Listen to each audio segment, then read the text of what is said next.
Y el trabajo en equipo que siempre ha caracterizado a nuestros maestros y a la administración, lo vamos a lograr. Muchísimas gracias. Muy bien, vamos a abrir para preguntas y respuestas. Hay una lista de ayer. Cindia Cerda, ¿sí está? Gracias, presidente. Canal 11. Presidente, después de la resolución de la Corte ayer, en el que se libera a Alejandra Cuevas, absuelve a su madre, Laura Morán, ¿cuál es el mensaje de esta resolución? Después de ser un caso tan complicado, tan complejo mediáticamente, ¿cree que el audio difundido del fiscal haya contribuido para esta resolución de la Corte, en el cual pues se da la libertad a esta familia política del fiscal? Pues yo celebro que se haya tomado esa decisión por la Corte y creo que es la mejor manera de enfrentar las controversias, los conflictos, los problemas, el que nos ajustemos al marco legal y que prevalezca un auténtico, un verdadero Estado de Derecho. Antes esto no sucedía, antes era Estado de chueco, no Estado de Derecho. No hace falta buscar muchos ejemplos, baste con lo que declaró el actual presidente de la Suprema Corte, de cómo fue presionado cuando el gobierno de Calderón desde el Ejecutivo para que cambiara su resolución. Eso ya no sucede. Ahora hay independencia, hay autonomía, no se simula, el Ejecutivo no es el poder de los poderes y esto es el cambio. Entonces, eso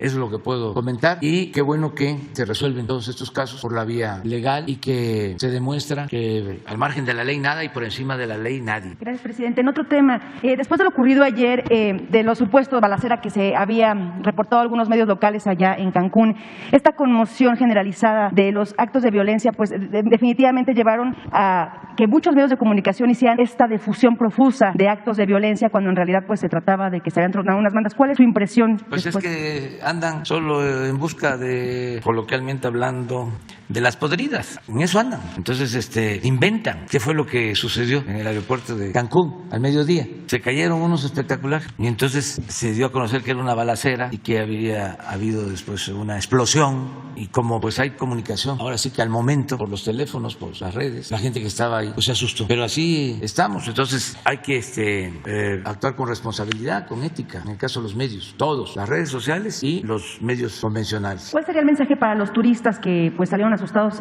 ayer y el mensaje de que les reconfortaría para retornar y que tengan la confianza? Que México es un país con tranquilidad, con paz, que la violencia está limitada a muy pocas regiones del país y que tiene que ver más con el enfrentamiento de bandas. Ya no es el tiempo de antes cuando se le declaró la guerra a la delincuencia organizada, que perdieron la vida muchos inocentes, llegaron a llamarles daños colaterales. Sí se acuerdan, ¿verdad? Ya eso no, afortunadamente sucede y hay una disminución en la incidencia delictiva en el país en general. Entonces México es un país seguro y de gente buena y de gente trabajadora. Gracias. En otro tema, presidente, sobre el agua en el estado de Nuevo León, el gobernador de la entidad, Samuel García, anunció que había habido un convenio, un acuerdo con la Comisión Nacional del Agua, en el cual se prestaría agua proveniente de Veracruz, del río Pánuco, para el abastecimiento de la región. Ya les quedaban solamente 40 días, al parecer, de agua. Entonces, por un año habrá abastecimiento.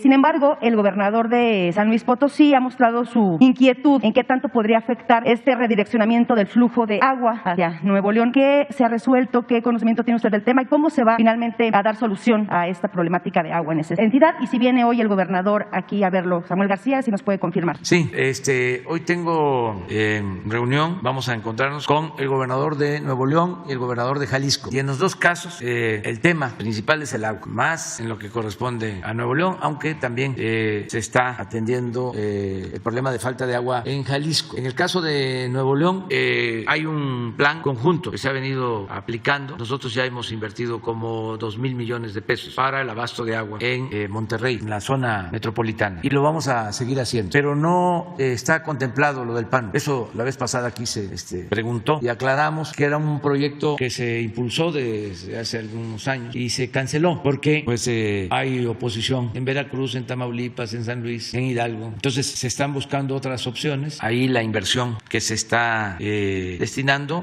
tiene que ver con la presa Libertad y con otros proyectos. Ha habido reuniones del director de Conagua con el gobernador y hoy voy yo a recibirlo para apoyar a Nuevo León. Hicimos ese compromiso desde que estaba el anterior gobernador y hemos estado cumpliendo y vamos a atender si se necesita con más recursos para resolver el problema del abasto del agua y también que se priorice sobre la necesidad, sobre el uso uso, sobre el abasto del agua, que antes que nada la gente tenga agua. Lo primero es el derecho al agua, es un derecho humano. Entonces no dejar en segundo, en tercer lugar a la gente, poner por delante el abasto del agua a los domicilios, el agua de consumo doméstico. Y eso es lo que vamos a tratar hoy con los dos gobernadores y otros temas.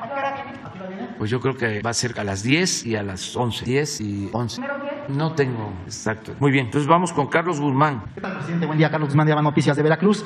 Justamente, tomando temas de salud, pero sí me gustaría antes comentarle una situación. El jueves pasado fui a cargar gasolina a su gasolinera que está ubicada ahí cerca de la Secretaría de Marina. Es una gasolinera que muchos del sur de la ciudad ocupamos para el tema de tener combustible litro a litro, pero me topé con el tema de que únicamente se vende Magna a la población en general, no se vende la Premium al público en general, porque dicen que sobre el secretario que únicamente se vende a automóviles que tienen que ver con la dependencia con Secretaría de Marina. Ojalá lo pudiera revisar, es un comentario. Y mi primera pregunta sería con respecto al tema de lo que ayer pasó. Le comentaba a mi compañero Diego Cedillo del decreto. El día de ayer se hace oficial de que finalmente se echa para atrás este decreto que permite a los funcionarios públicos hacer promoción en el tema de la revocación de mandato. Pedirle su opinión al respecto, señor presidente. Bueno, sobre la gasolinería de Marina, es de lo mejor que hay desde hace algún tiempo. Tiene fama y por eso hay filas de carros, porque no solo es buen precio, sino se entregan completos los litros. Entonces voy a ver por qué solo se vende Magna. Sí, regular.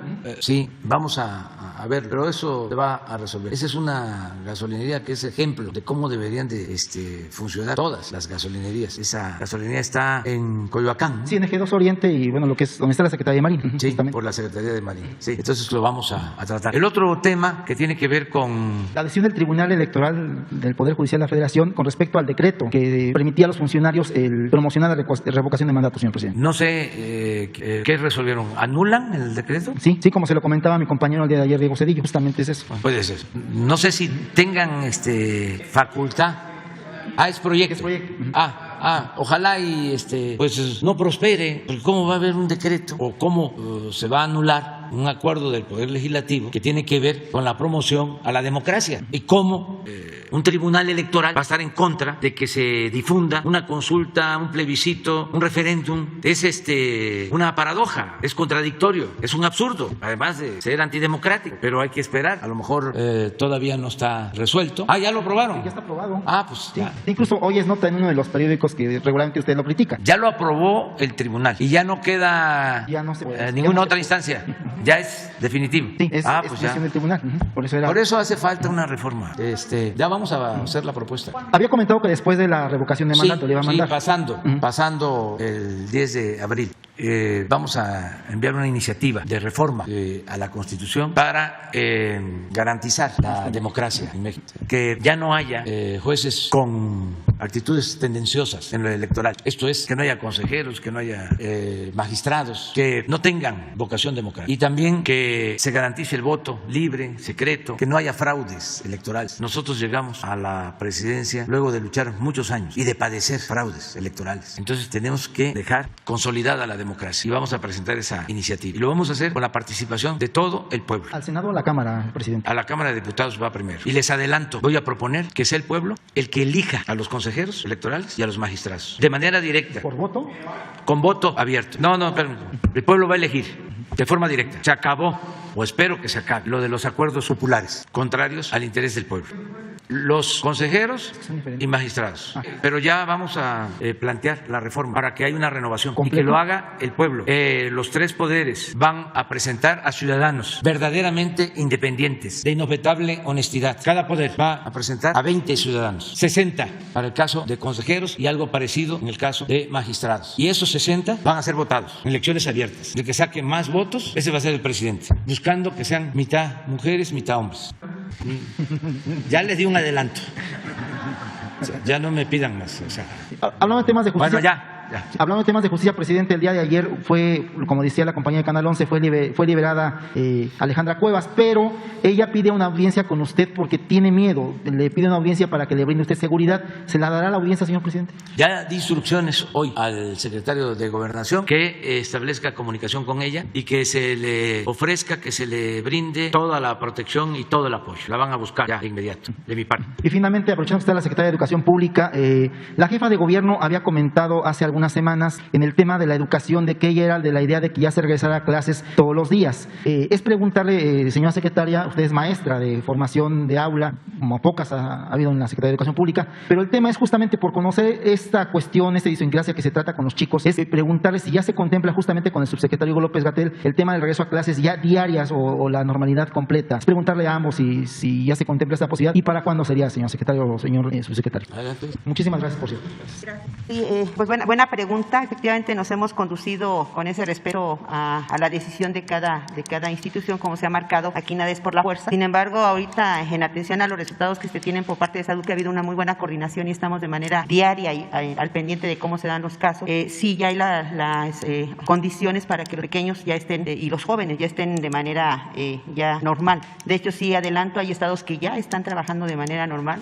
Ahorita que venimos en el transcurso del recorrido de la casa de ustedes aquí, pues vemos con mucho agrado que ya hay jovencitos que están esperando, como en otros momentos, su camión para venir aquí a la Ciudad de México, y cuando llegamos un poquito a las 7 de la mañana ya están entrando a las secundarias, a las primarias, jardines de niños. O sea, los pequeños y los jóvenes nos han dado una muestra muy grande de que, y los padres de familia, en bicicleta, caminando, en camión, ya están llegando. Ustedes lo han visto, ya empieza a haber más movimiento en lo que se refiere al tránsito, porque ya se está a la normalidad. Yo creo que es importante, insistimos, más que nada porque viene la cuestión de atender la salud, no solamente mental, sino también física, y viene también la cuestión del rezago. Por eso hace rato les comentaba, vienen muchos retos, y en la medida en que eso ya se vaya haciendo de manera más rápida, eso va a permitir mejores beneficios para nuestros pequeños. Lo único que yo recomendaría es, como decía el doctor Hugo López-Gatell, también los convoco a los jóvenes de 18 años que ya no han hecho su refuerzo, que lo hagan, la vacunación, así como padres de familia, maestros que llegan a faltar, pero sí ya estamos en condiciones de estar, y yo insisto, ya la gran mayoría ya está trabajando de manera normal. Eso sería mi comentario. ¿Perdón? ¿A partir de cuándo sería el regreso? Después de pues ya están, o sea, de hecho, a mí me da mucho gusto porque en las visitas que hemos hecho, fui a Nayarit, por ejemplo, he estado en Chihuahua, hemos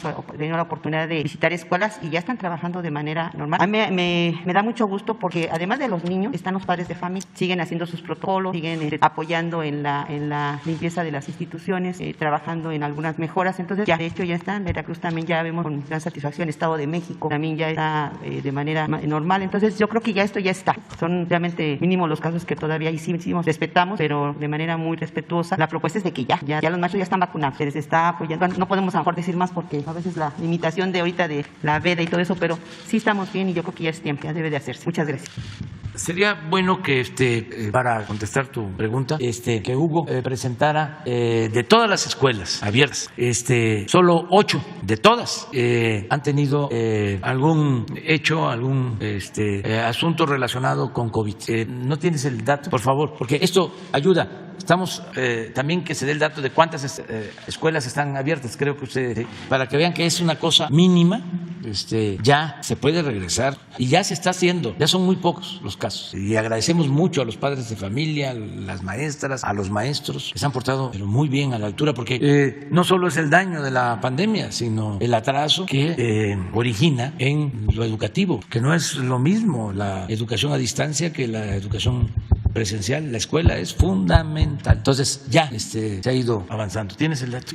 Exactamente, esta imagen. Recordarán que esta imagen la hemos estado presentando periódicamente. Lo que representa es la ocurrencia de COVID-19 en niñas y adolescentes, en personas menores de 17 años. Esta es nuestra población de un monitoreo especial que hemos tenido a lo largo de toda la epidemia, pero que hicimos más activo después de que abrieron las escuelas, de que decidimos que era conveniente abrir las escuelas el 30 de agosto del año pasado. Y el planteamiento de este monitoreo es: existían preocupaciones en algunos segmentos de la sociedad que nos parecen legítimas, totalmente comprensibles, padres, madres de familia que no querían mandar a sus hijos a la escuela por la preocupación de que en las escuelas pudiera haber brotes, pudiera haber grandes contagios. Por eso hicimos este monitoreo particular. Y la idea es, sí es cierto que las escuelas son sitios de importancia para el contagio, lo que vamos a ver es un repunte particular en esta población de menores de edad, en la población escolar, en contraste con lo que ocurra en la población en general. El resultado fue que no. Efectivamente, como lo pensábamos, no fueron las escuelas sitios peculiares, sitios especiales de contagio. contagio, y eso se mostró porque el mismo descenso que fue ocurriendo en la epidemia en la población adulta fue el mismo descenso que fue ocurriendo en la población menor de edad. Y en particular, el porcentaje de casos de COVID en la población representado por menores de edad se ha mantenido muy estable, de hecho ha reducido a lo largo de la epidemia, se ha reducido recientemente, y eso también es elemento de que no son las escuelas un sitio de especial peligro. Se ve ahí en la curva también señalada claramente las vacaciones. Cuando tuvimos las vacaciones de invierno, hubo también nuevamente preocupación de que al regresar pudiera haber una oleada de contagio y que la apertura significara eso. Y no, nuevamente fueron las propias vacaciones las que sí representaron un elemento de riesgo para toda la población adulta y menor de edad, y fue cuando repuntó por la variante Omicron. Pero lo que ocurrió en las escuelas es que cuando empezó a bajar los contagios de Omicron, también empezaron a bajar los contagios en menores de edad. Y en la siguiente es la tabla que señala el presidente. Podemos ver ahí de un monitoreo de más de 115,000 escuelas que representan la muestra a nivel nacional de este monitoreo especial. Solamente 8 en este momento, en esos 5 entidades federativas, Baja California, Morelos, Puebla, San Luis Potosí y Zacatecas, solamente 8 están afectadas. Entonces, el mensaje es muy claro. Gracias, Carlos Guzmán de ABA Noticias, por preguntarlo. Lo que dijo la maestra Delfina, estamos completamente de acuerdo, lo hemos estado trabajando todos juntos y además le reportamos al presidente todas las semanas lo que está ocurriendo en las escuelas. Y, como lo dijimos desde el 30 de agosto, ya deberían abrir todas las escuelas. Termino con un elemento crucial que ya lo señaló la maestra desde la perspectiva pedagógica, pero también desde la perspectiva de salud. El desarrollo de las personas menores de edad, sobre todo a nivel neuropsicológico, se está afectando por cada día que permanezcan fuera de las aulas. No solamente es el espacio de aprendizaje directo por el proceso pedagógico de la enseñanza, es también la convivencia, la capacidad de relacionarse, el desarrollo del lenguaje, los significados de la socialización con personas de su edad y de otras edades, es la autoestima, es el reconocimiento de la identidad, el reconocimiento de la identidad de otros, en fin, es todo un espectro del desarrollo neuropsicológico. Si se detiene porque no están en las clases presenciales, la afectación que pueden tener estas personas menores de edad puede ser hasta cierto punto irreversible. Entonces, urge que regresen a las escuelas. Desde el punto de vista de COVID, son sitios seguros, probablemente los más seguros de toda la sociedad, en la medida en que hay los protocolos de seguridad sanitaria, y en cambio, mantenerlos fuera de las aulas les está causando un grave daño. Exhortamos a todas las familias de México, desde luego a todo el sistema educativo nacional, como ya lo hizo la titular del ramo, a regresar ya a las escuelas. Muchas gracias. Bueno, José Sobrevilla. Gracias, presidente. Noreste.net, Veracruz también, y a propósito también de gasolinas. En 2021 se habló mucho de la instalación de las gasolineras del bienestar. En alguna nota periodística se dijo que este 21 de marzo se iba a echar a andar la primera de ellas en Guelatao, Oaxaca, y según la misma nota, Fonatur hizo público que después de estas se echarían a andar 11 más. Pero lo más importante es que se manejarían bajo el esquema de cooperativas. ¿Qué se puede conocer de este proyecto, señor presidente? Bueno, no está generalizado, no se ha tomado esa decisión. Lo cierto es que la mayoría de los concesionarios de las gasolinerías están actuando con responsabilidad. Ahora que aumentó el precio de los combustibles en el mundo, ayer creo que lo comentaba, solo algunas empresas y la mayoría extranjeras fueron las que quisieron sin justificación aumentar el precio de las gasolinas en el país, pero de las alrededor de 12,500 gasolinerías o gasolineras, de las dos formas se puede decir, se portaron muy bien, se han portado muy bien. Por eso ni siquiera hemos planteado lo de los precios máximos, como se tuvo que hacer en el caso del gas.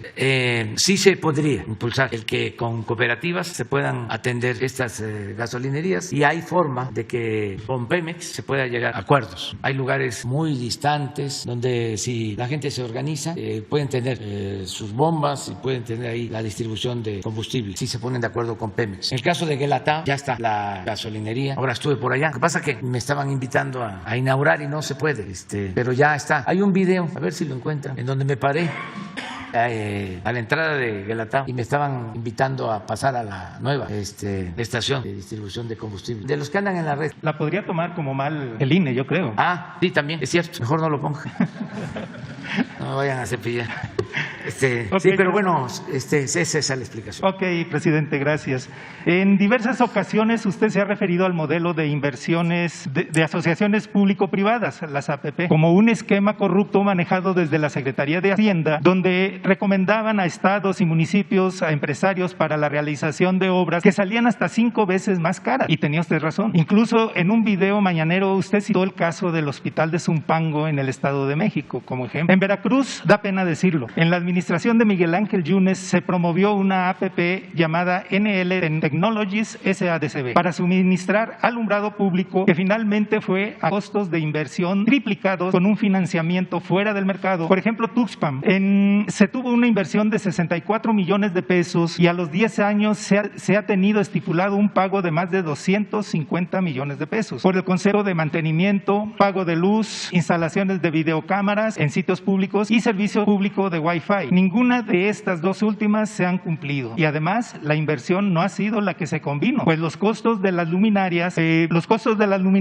han sido pagadas a más precio, pero no todos se han dejado. Tuxpan le canceló el contrato después de que hubo una requisa que hizo que le revocaran la concesión y también solicitó a la Secretaría de Finanzas del Estado la cancelación del descuento de sus participaciones a favor de un fideicomiso, dada la decisión del Cabildo de dar por terminado el contrato por incumplimiento. Sin embargo, desde diciembre pasado al día de hoy, que el ayuntamiento tuxpeño solicitó la cancelación de los descuentos, estos se han seguido haciendo, no solo ahí, sino en muchos de los municipios que tienen contrato con esta empresa. Lo que estimamos corresponde a una suma de 25 millones de pesos por mes, es decir, alrededor de 100,000 millones de pesos a la fecha. Todo esto para proteger los intereses de los bancos y del contratista en perjuicio del pueblo y que suponemos el gobierno del estado no está enterado. Por cierto, en Macuspana, esta misma empresa quedó muy mal el año pasado. ¿Cómo podría participar la federación en casos de corrupción como este, señor presidente? Pues están arreglando todos estos casos. Era la práctica más usual. El gobierno no estaba atendiendo las necesidades de la gente. El gobierno era como una oficina de negocios al servicio de una minoría rapaz. El gobierno era un facilitador para los negocios jugosos de empresas, de corporaciones, de bancos. Todo era negocios, como le llaman en el argot de la delincuencia de cuello blanco, business. Entonces, por eso se daban todos estos contratos. Ni pensar que se utilizara el presupuesto para hacer una obra pública. Todo era concesiones. Y ya no se quedaban en carreteras, sino en reclusorios, alumbrado público, la basura, todo lo privatizado. Entonces, estamos resolviendo esos problemas. ¿Cómo?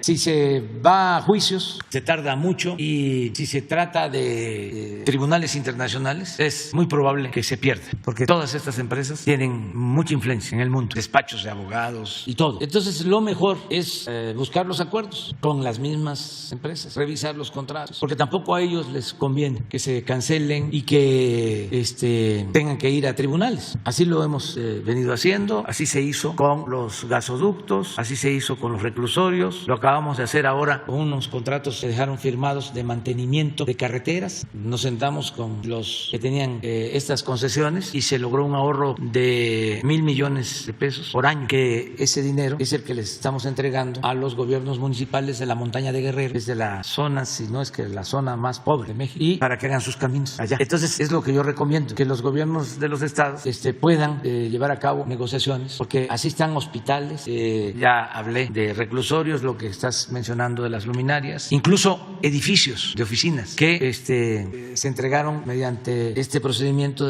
se llama asociación pública-privada. La verdad, un abuso, porque no solo cobraban caro la obra, sino ganaban en el financiamiento, porque son obras a pagar en 10, 15, 20 años, pero establecieron intereses elevadísimos. Entonces se terminan pagando hasta 10 veces lo que cuesta una obra. Y esto lo hacían desde Hacienda, estaba permitido. Le decían a un gobierno estatal: si contratas esta obra mediante este mecanismo con esta empresa, te autorizamos para que se descuente de tus participaciones lo que tengas que pagar año con año. Eso lo crearon en el periodo neoliberal. Y así endeudaron a estados y a municipios. Pero hay que revisar todo eso. ¿No hay otro mecanismo para echarlos abajo? Pues solo los procedimientos legales, porque hay incumplimiento en todos los casos, seguro, de los contratos. Es como si quisiéramos cancelar los contratos que dieron cuando la reforma energética para la explotación del petróleo. Dieron 110 contratos, no me voy a cansar de decirlo. Y engañaron de que iba a llegar la inversión extranjera a raudales y que íbamos a tener mucho más producción de petróleo. Se dieron los contratos, 110 contratos, y no se dieron más porque no les alcanzó el tiempo. Pero de esos 110 contratos ya han pasado 6 años, un poco más, y solo 2 están funcionando, en solo 2 hay inversión, en 108 tienen los contratos y lo que están haciendo es vender acciones de las concesiones que recibieron. Entonces, si quisiéramos, ya ven cómo se quejan, ¿no? De que no hay confianza y que no hay Estado de Derecho y que se asusta la inversión. Pues si fuésemos estrictos, ya hubiésemos cancelado los 108 contratos y tampoco, yo digo, y no lo hemos hecho, porque ¿para qué? Afortunadamente, como no les dio tiempo, solo abarcaron el 20% de toda la zona petrolera. El 80% quedó bajo el dominio de la nación y con el 80% estamos sacando adelante la industria petrolera. Lo mismo en el caso de la minería. No hemos cancelado una sola concesión y podríamos hacerlo porque se les entregaron las concesiones y no han invertido absolutamente nada. Son como las famosas tierras o bienes de manos muertas de la época de la reforma. O sea, son actividades improductivas solo dedicadas a la especulación, pero no nos metemos en eso. Hay muchísimas cosas que requieren de atención, pero cuando se gobierna en una situación como la que estamos nosotros enfrentando, después del predominio de un régimen de corrupción, de injusticias, de privilegios, después de tanto rezago, de una herencia de latrocinios, pues como todo, casi todo estaba podrido, pues uno tiene que saber priorizar. Dice, aquí tengo 1000 problemas a resolver. ¿Cuáles son los que más dañan a la gente? Todos. Y a esos vamos a enfrentar. Sabemos que existen los otros, pero ya vendrán otros gobiernos. Nosotros vamos a enfocarnos a lo fundamental. Por eso, ¿cuál es lo más prioritario? Acabar con la corrupción. El que no se permita la corrupción. El que se garanticen las libertades en el país, que haya un auténtico Estado de Derecho y que se atienda al pueblo y en especial a los pobres. Entonces eso, nada más. Hace falta muchísimas cosas, muchas cosas. Hace falta que haya radios comunitarias. En eso vamos avanzando, porque sí es importante la comunicación de Internet. Hace falta el que se mejoren los salarios de los maestros. Estoy consciente de eso. Estamos buscando la manera de ayudarlos. Les voy a dar un dato. Como ha venido aumentando, como nunca había sucedido el salario mínimo. De 40 años a la fecha no había aumentado el salario mínimo como ahora. Ahora el salario promedio de un trabajador del seguro inscrito en el Seguro Social son 21 millones ya de trabajadores inscritos en el Seguro Social. Y el salario promedio, a ver si tienes ahí el dato, es 14,300 pesos mensuales de los trabajadores. Y el salario promedio de un maestro es 12,500. Entonces todo eso sí requiere atención. Más que hay que ver cómo lo vamos a resolver. Ya andamos en eso, atendiendo. Pero lo que preguntas de las luminarias del alumbrado público en Veracruz, sí se puede. Y yo creo que Cuitlahua va a actuar para ayudar a los presidentes municipales. Claro que sí. Porque les dejaron todas esas deudas. Y puro influyentismo, pura corrupción de gente que se dedicaba a eso. ¿Lo tienes, lo del salario promedio? A ver. No. Es una, pero no en la tabla. Otra. Pon la primera, otra. Esto es, acabamos de llegar a 21 millones de trabajadores inscritos. Es récord. 21 millones de trabajadores inscritos en Seguro Social. Y el salario promedio de estos 21 millones de trabajadores, a ver si lo pones, eso. No, hay otra, a no ser que me haya yo confundido, pero no creo. Sí, 14,300, pero sí, 200, hay promedio. Y el caso de los maestros, decía yo, 12,500. Ya la maestra se puso contenta por lo que viene. Muy bien, ya está. Pero hay un Pablo Ferri. ¿Son visitantes? ¿No está? Del país. Adelante. Buenos días, señor presidente, muchas gracias. Dos cuestiones. Primero, sobre el caso Ayotzinapa. Ayer el grupo de expertos presentó su informe, el tercero ya. Entre otras cosas, comentó o abundó sobre el monitoreo que las Fuerzas Armadas llevaron a cabo durante aquella época, 2014, antes, durante y después del ataque contra los normalistas. Una de las cosas que más llamó la atención fue el video que nos mostraron, video que grabó un dron de la Marina, donde se veían al menos 12 integrantes de la Marina en un escenario que por entonces era importante, sigue siendo importante, el basurero de Cocula, una diligencia que no consta en el expediente. Nos dijo el GIEI ayer también que usted conocía esta información desde hace un mes ya. Entonces, la pregunta es si ha pedido algún tipo de explicación a la Marina sobre por qué no informaron de todas estas actuaciones en su momento y por qué ahora ya en su gobierno no se ha informado hasta noviembre de 2021, que es cuando el GIEI recibió esta información. Sería la primera pregunta. Bueno, está abierta la investigación. Es un compromiso que tenemos de dar a conocer lo que sucedió con la desaparición de los jóvenes de Ayotzinapa. Y esta comisión de expertos presentó su informe. Antes lo hicieron conmigo.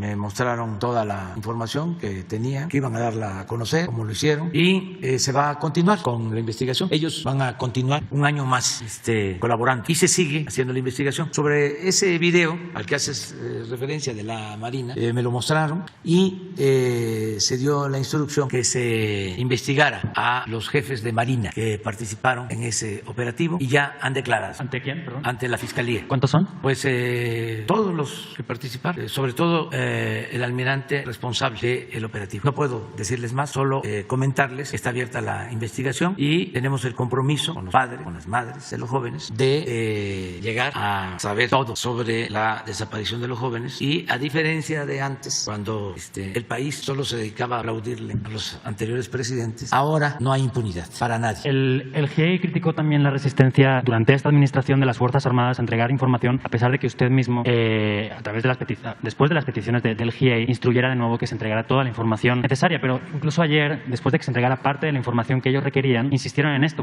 ¿A qué cree usted que se debe esta resistencia, incluso después de que usted insistiera en que se entregara toda la información? Se está entregando toda la información. Se ha entregado. Se han abierto los archivos como nunca y no se oculta absolutamente nada. Se lo pregunto porque, si usted recuerda, en octubre del 2021, la Comisión Presidencial divulgó a instrucción suya comunicaciones interceptadas a integrantes de Guerreros Unidos, que es el grupo delictivo que supuestamente estuvo detrás en parte del ataque contra los muchachos, y policías municipales de la zona de Iguala. Estas intercepciones las hizo el Ejército. Esto probaba que Sedena había estado monitoreando a Guerreros Unidos y a personas alrededor de esta red criminal durante el ataque y después, ¿no? Sin embargo, Sedena, después de estas dos comunicaciones que ustedes mismos, o la Comisión Presidencial divulgó, no ha dado más información en este sentido. La pregunta es, ¿usted cree que es factible o posible que el Ejército solo tenga transcripciones de estas dos comunicaciones, que no interceptara mensajes o llamadas de esos u otros integrantes de las redes criminales de la región en esos días u otros? Toda la información del Ejército se ha puesto a disposición de la Comisión y de la Fiscalía Especial. Y esa es la instrucción que tienen y la están cumpliendo. Bueno, ya por último, sobre el caso Gertz, la familia política de Alejandra Cuevas ha sostenido este año y medio que ella ha estado en prisión que el fiscal general presionó para que la Fiscalía de Ciudad de México procesara a las dos mujeres, Alejandra Cuevas y a su madre Laura Morán, que era la pareja de Federico Gertz. La Fiscalía de Ciudad de México, además, que había archivado la denuncia del fiscal Gertz contra ellas por el asesinato de Federico Gertz en 2016 y 2017, hasta en dos ocasiones cambió de criterio, ya con el fiscal al frente de la dependencia. La pregunta es, ¿en qué posición queda el fiscal tras el fallo? O sea, ¿cree usted que puede seguir y debe seguir al frente de la Fiscalía? Pues yo pienso que si existe esa información o ellos tienen esos elementos, deben de presentar una denuncia y confiar en las instituciones. ¿Pero su confianza en el fiscal, aunque usted ni le pone ni le quita? Yo tengo confianza en el fiscal y tengo confianza en el presidente de la Suprema Corte de Justicia y en otros ministros. Ahora actuaron muy bien en este caso y así espero que sigan actuando todas las autoridades. Y repito, ya no es el tiempo de antes. Ya el presidente no da línea para beneficiar o para perjudicar a nadie. No se fabrican delitos, no se protege a influyentes. Ya no es lo mismo de antes. Y pues qué bien que ustedes están atentos, ¿no?, a estas investigaciones y son bienvenidos aquí. A Yacira Mireya López. No, ya hasta nos vamos a creer mucho, ya estamos internacionalizados. Buenos días, presidente. Mireya López, del programa Listening Post de la cadena Al Jazeera. Si me permite, quiero hacerle preguntas sobre la violencia contra los periodistas, que ha sido un problema en las últimas décadas, pero en este 2022 se ha puesto de relieve. Cuando usted llegó a la presidencia, prometió poner fin, y lo cito, con la corrupción y con la impunidad que impiden el renacimiento de México. Más de 3 años después, las cosas parecen no haber cambiado mucho, con 8 periodistas asesinados en los 3 primeros meses de este año. ¿Qué ha pasado con esa promesa, presidente? ¿Considera que la no impunidad se ha cumplido en estos casos de asesinatos de periodistas y ataques contra ellos? Sí, hemos avanzado y estamos cumpliendo y no tengo nada de qué avergonzarme. Tengo mi conciencia tranquila. Estamos avanzando en todos los terrenos. Lo mencionaba, ya no hay la corrupción que existía antes, no hay la impunidad que imperaba, no existe el influyentismo que predominaba. Hace unos días que informamos sobre seguridad, ponía yo un ejemplo de que la secretaria de Seguridad era Rosa Isela Rodríguez, por cierto, una periodista, mujer, y no era Genaro García Luna. Esto mismo de ayer, no se veía de que el Poder Judicial, los ministros tuvieran la arrogancia de sentirse libres de actuar con apego a la ley. Eso no existía. Entonces estamos avanzando en el combate a la corrupción, en que no haya impunidad. Lamentamos mucho lo de los asesinatos de los compañeros, de las compañeras periodistas, y estamos investigando de todos los casos.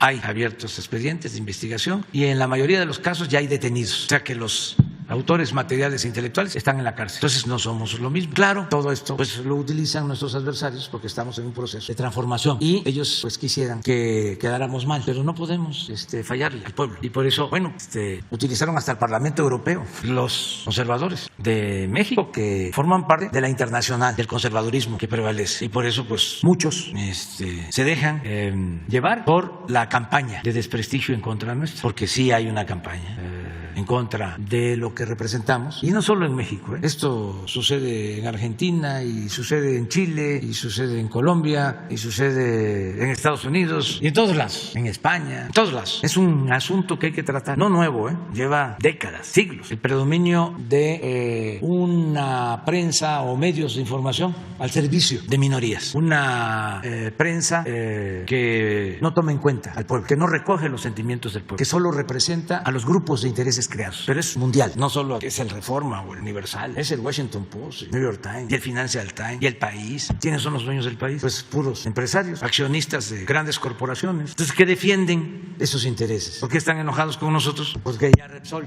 o Iberdrola no pueden robar como lo hacían antes. Entonces, eso es lo que hay que debatir, el papel de los medios de información, y incluir lo que sucede en las redes sociales. Por ejemplo, lo de la compra de los bots, de cómo con dinero difunden una calumnia, una noticia falsa y logran colocarla en trending top mundial. Y esas plataformas que saben a qué se deben esos fenómenos, cómo funcionan esas granjas de bots, se quedan calladas. ¿Y dónde está la ética en la comunicación? ¿Cuál es el respeto que le tienen a la gente, a los usuarios? ¿Por qué no hay apego a la verdad? ¿Se puede calumniar impunemente? ¿Se puede seguir manteniendo la máxima del AMPA del periodismo de que la calumnia cuando no mancha tizna? ¿O calumnia porque algo queda? Entonces, sí, los medios. Me acuerdo que una de las memorias de una entrevista le hicieron a Mitterrand, hablaba del papel de los medios, del poder mediático. Y decía en ese entonces que era muy difícil que en Francia pasara lo que sucedía en otros países en donde los medios electrónicos, sobre todo la televisión, llegara a convertirse en un poder capaz de sustituir la voluntad popular. Falleció Mitterrand, gran presidente, igual que De Gaulle. Y en Francia y en otros países pues, llegó la televisión y llegaron los medios electrónicos y se avanzó más en la desinformación. Entonces, es tu pregunta sobre estos lamentables hechos que estamos atendiendo, pero te contesto de que no hay impunidad y que estamos trabajando todos los días para proteger a los ciudadanos. Heredamos una situación muy complicada porque había una asociación delictuosa, un contubernio entre delincuencia y autoridades. No sé si han visto ustedes reportajes o alguna serie de Netflix sobre García Luna y Calderón. No hay, ¿verdad?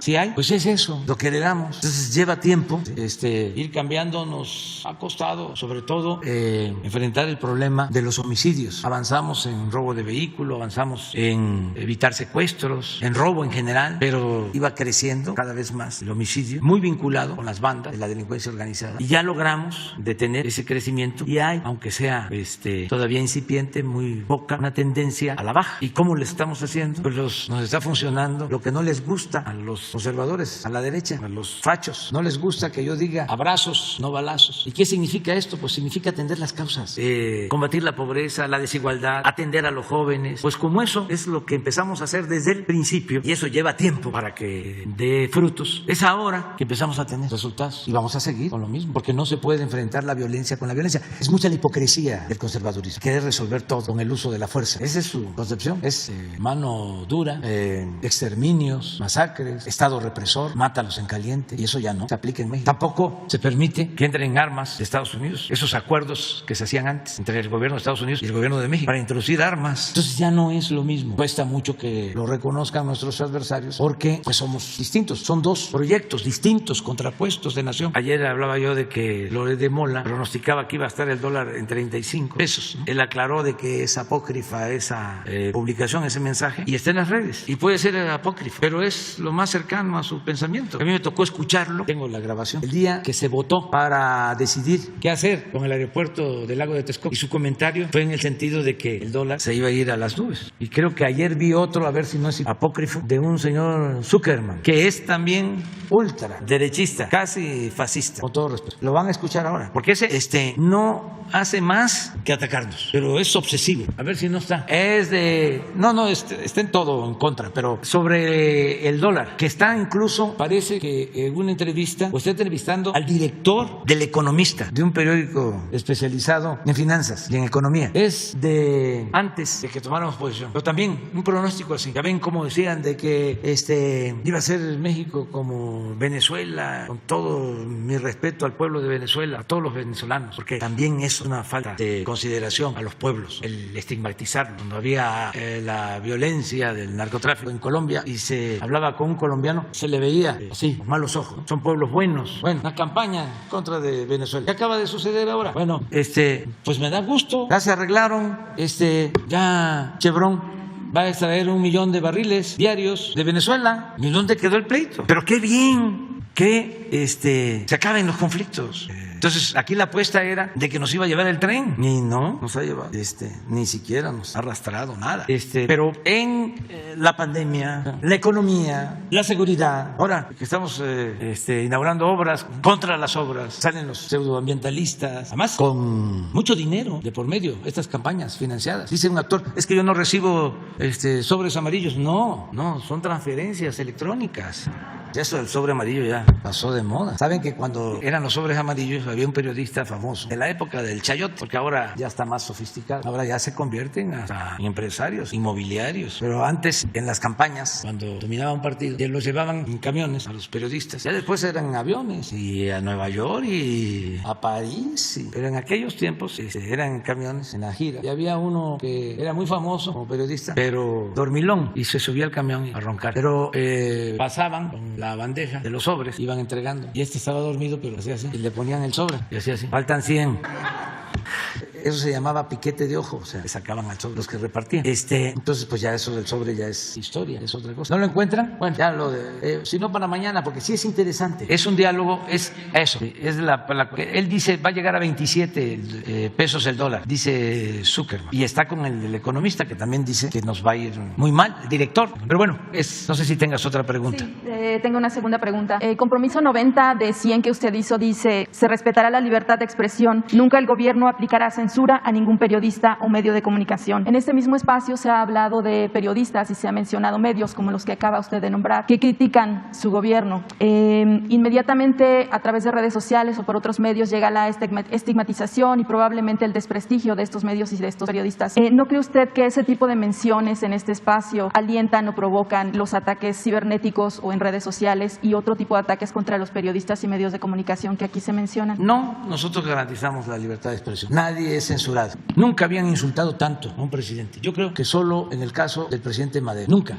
Hay tanta libertad de expresión que me insultan. Un día sí y el otro también. Y yo no los insulto. Yo nada más replico. Y tengo que informar a la gente, porque si no me quedo en estado de indefensión. Y entonces me atacan y no es Andrés Manuel, es lo que represento. ¿Y qué represento? Pues junto con millones de mexicanos, un proceso de transformación. Millones de mujeres y hombres que queremos un cambio verdadero. Que dijimos basta a la corrupción, a la impunidad, al autoritarismo. Y estamos luchando por eso. Entonces, ni modo que me quede callado. Tenemos que responder y garantizar también el derecho que tienen nuestros adversarios, Zuckerman, Chumel, López Dóriga, Ciro, Ferriz, Carmen Aristegui, los del Reforma, los del Universal, todos. ¿Saben cómo estamos? ¿En qué proporción estamos? De cada 100 artículos, 100, 1 a favor, 99 en contra. Entonces, ¿cuándo se había visto tanta libertad? Nunca, nunca. Lo que pasa es que estamos desmistificando, porque era el cuarto poder. ¿Saben para qué utilizaban la libertad de expresión? Para hacer negocio, para robar. Las grandes empresas tenían sus medios de comunicación, o tienen, para protegerse y someter al poder público y recibir contratos y créditos y prebendas. Eran parte y siguen siendo de los grupos de poder económico y de poder político, que se sentían los dueños de México. No se podía tocar a ningún medio de información, porque no se podía tocar al intocable. Llegó al extremo de que antes los medios estaban al servicio de los presidentes y luego los medios llegaron a imponer presidentes. ¿Y el pueblo? ¿Les interesa el pueblo? ¿Le tienen respeto al pueblo? ¿Les importa el pueblo? ¿Le tienen amor al pueblo? No, defienden intereses. Necesitamos por eso una transformación, un cambio profundo en el papel de los medios de información, donde se tenga como objetivo principal el informar al pueblo, con objetividad, con profesionalismo.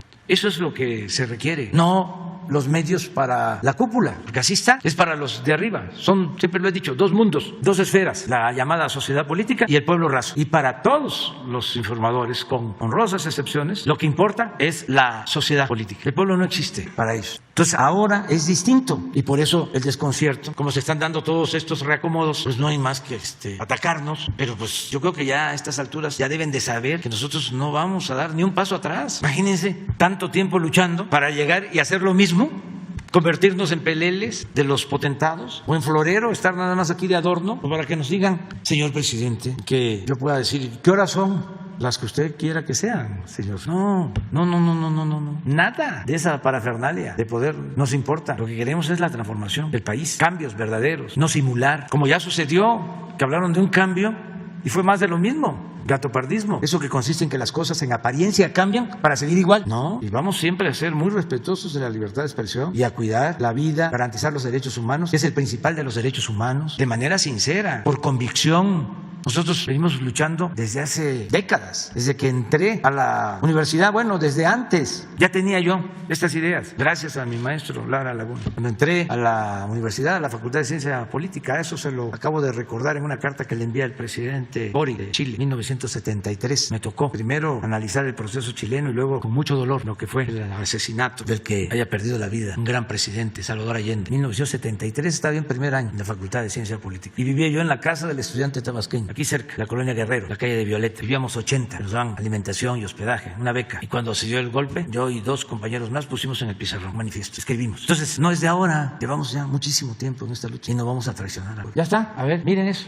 Dependiendo del mensaje que mande López Obrador también. Oye, pero pues es que sí, es un chorro, ¿no? O sea, ya no hay tanto margen para ir para abajo, pero sí hay mucho margen para que de una devaluación, pues yo te diría casi abrupta del peso mexicano, ¿no? Si López Obrador gana con amplio margen y no hay tratado. Y además mantiene el mensaje de voy a revisar todo, voy a dar marcha atrás en reforma energética, evidentemente eso va a significar menos inversión extranjera, que a su vez significa menos recursos entrando a México. Y se puede ir ahí hasta 27, 25 o 27. Ahí está. Qué bueno que no se cumplió el augurio. Bueno, muy bien. Nos vemos mañana. Ya se terminó. Sin lista. Ya, o sea, porque si no, ya queda. Muy bien. Nos vemos mañana.